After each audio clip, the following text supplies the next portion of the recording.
Excise നയവുമായി ബന്ധപ്പെട്ട കള്ളപ്പണം വെളുപ്പിക്കൽ കേസിൽ ഡൽഹി മുഖ്യമന്ത്രി അരവിന്ദ് കെജ്രിവാളിന് വീണ്ടും സമൻസ്. ജനുവരി 18-ന് അന്വേഷണ ഏജൻസിക്ക് മുന്നിൽ ഹാജരാകാനാണ് ആവശ്യപ്പെട്ടിരിക്കുന്നത്.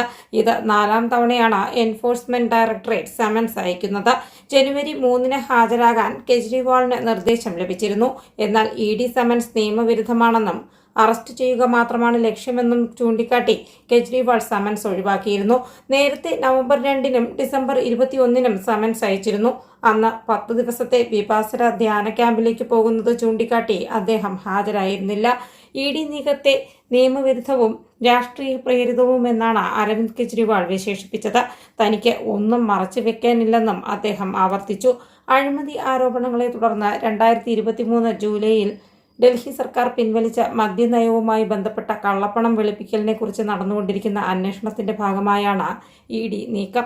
കഴിഞ്ഞ വർഷം ഒക്ടോബറിലാണ് കെജ്രിവാളിന് ആദ്യ സമൻസ് അയച്ചത്. കേസുമായി ബന്ധപ്പെട്ട AAP മേധാവിയെ ഏപ്രിലിൽ CBI ചോദ്യം ചെയ്തിരുന്നുവെങ്കിലും ഏജൻസി പ്രതിയാക്കിയിരുന്നില്ല. ഡൽഹിയിലെ CBI ആസ്ഥാനത്ത് നടന്ന ചോദ്യം ചെയ്യൽ 9 മണിക്കൂർ നീണ്ടു. ഇതേ കേസിൽ മുതിർന്ന AAP നേതാവും ഉപമുഖ്യമന്ത്രിയുമായ മനീഷ് സിസോദിയയും മറ്റൊരു നേതാവായ സഞ്ജയ് സിംഗും അറസ്റ്റിലായിട്ടുണ്ട്. ഈ വർഷം ഫെബ്രുവരിയിലാണ് സിസോദിയയെ അറസ്റ്റ് ചെയ്തത്.